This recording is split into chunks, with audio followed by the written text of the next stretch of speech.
მშვიდობის ხუთშაბათს და ორშაბათს. კი ბატონო. კარგი.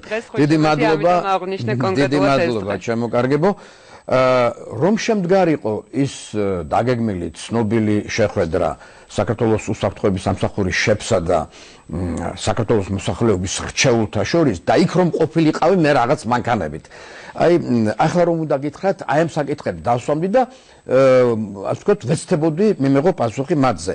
გაზეთი საქართველოს რესპუბლიკა swams უკვე მარადიულობის რანგში აყვანილ შეკითხვას. რამდენად გვეხება ჩვენ ტერორისტული საფრთხე?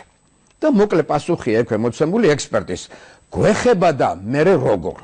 ну ცხადია აქ ამაზე ირონიულად ლაპარაკი აბსოლუტურად შეუძლებელია, პირიქით უნდა დავფიქრდეთ ძალიან ღრმად და აი რაში ყოფილა საქმე. თურმე ჩვენ გვყარებია წაყრუება ისეთი მნიშვნელოვანი საკითხების ხანდახან, რომელზე თვალის დახვიჭვა აბსოლუტურად გამორიცხული უნდა იყოს. თურმე ჩვენ უფრო კარგად ვიცით რა ხდება ამერიკაში და ევროპაში, ვიდრე აქ ყურისძირში, ჩვენს ახლოს მდებარე ქვეყნებში და რატომ რომ მოვიკითხეთ, პასუხი ასეთი რომ ასე ვართ მოწყობილიო, ასე ვართ თურმე აწყობილი. კარგით. ესე იგი, რაც და იქვეა ნათქვამი რომ რაც ადრე პანკისში ხდებოდაო, იმაზე უარესი ხდება ქვემო ქართლსა და აჭარაში. რა თქმა უნდა, ეს არ ვიცი რამდენად ახალი ეს ინფორმაცია, მაგრამ ის რომ დასაფიქრებელია ფაქტია. მაგრამ ის არის კარგი რომ ხელისუფლება თურმე და აი აქ მინდოდა ზუსტად დამესვა შეკითხვა უსაფრთხოების შეფისთვის, რომ ყოფილიყავი იქ, ხელისუფლება აკეთებს ყველაფერს, რაც მის ხელთაა. აქ რაღაც ერთგვარი დაცულობის შეგრძნება გვაქვს და ეს ძალიან კარგია. მაგრამ ცუდია რომ ხელისუფლება და საზოგადოება თუ ისე რა თქმა უნდა ერთნაირად ვერიფიკრებენ და ერთნაირი ინფორმაცია არ აქვთ მათ და შესაძლებლობები, მაგრამ ისინი ერთობლივად თურმე ამ საფრთხეს არაცნობიერებენ და შეიძლება ეს ჩაშლილი შეხვედრაც იყოს ამის ერთი პატარა მაგალითი. მაგრამ ჩვენ ისიც გვახასიათებს თურმე რომ ძალიან ყველა ვიცი ახლა ჩვენ რუსეთი ვიცით რა ჩიტიც არის და როგორ ვნებს საქართველოს, მაგრამ ყოველთვის ხელის გაშვერა ბოროტების ერთ წყაროზე თურმე ჩვენთვის არ არის სასარგებლო. მე მაგალითად ასე ვიფიქრე ამაზე რომ ეს რაღაც ჩვენს ყურადღებას სხვა საფრთხეებზე ადუნებს და არ არის მომგებიანი. და რაც თავარია თურმე საქართველოს ტერიტორია გადაქცეულია დერეფნად, იცი ამ ტერორისტების სასერნო ტიკიტაკით, რომელსაც ძალიან სერიოზული გაკონტროლება სჭირდება. და სიტუაცია თურმე მიდის ასე ვთქვათ უარესობისკენ, ვითარდება და ჩვენს რეგიონებში ასე ვთქვათ არ მხოლოდ ფეხს იკიდებს, არამედ ძალიან ძლიერდება ფუნდამენტალისტური ისლამი და ამას რა თქმა უნდა ახალვე ჭირდება ამ პროცედურას ყურადღების მიქცევა თურმე, იმიტომ რომ შეიძლება ამჩვენებელს იყოს ძალიან გვიან და იქნება გვიან ღაცთა ხოკმანი და თითზე კბენანი და ამიტომ დროზე გამოფრინდა ჯობიაო.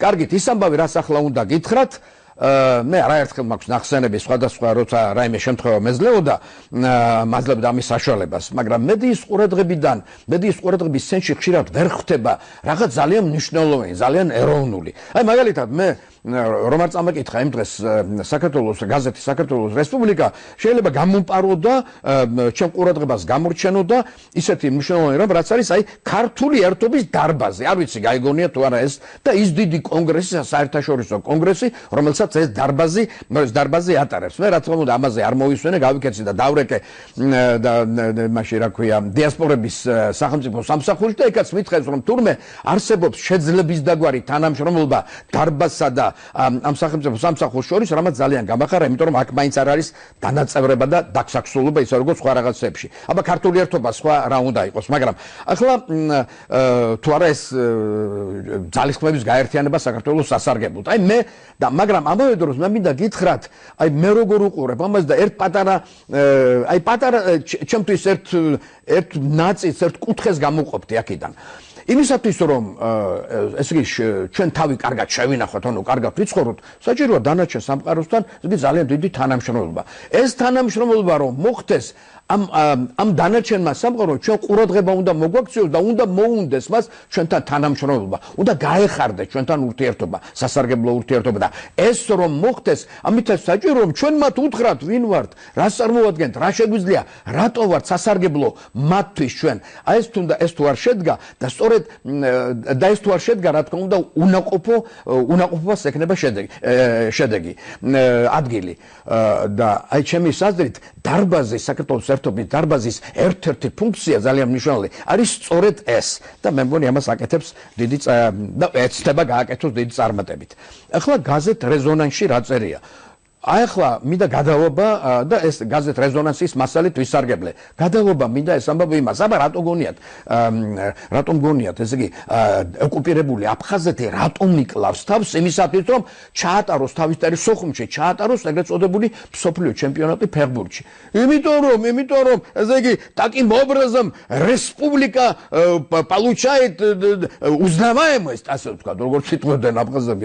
ახლა ხუმრობა, მაგრამ იმედი არ არავის არ ეწინება. მაგრამ სოხუმი მართლა მუშაობს ამაზე, რას აკეთებს? თორემ მაისის თვის ბოლოს მიიღებს 1000 სპორტსმენს. 1000 სპორტსმენს და ჩატარდა ბეჩემპიონატი. მართალია ეს თქვა დაჩაგრული ბიჭების ჩემპიონატია, იმიტომ რომ ეს არ აღიარებული ქვეყნებიდან არის ჩამოსული, მაგრამ ეს არის მაინც თელეფონ თავიანთი საქმე გააკეთოს.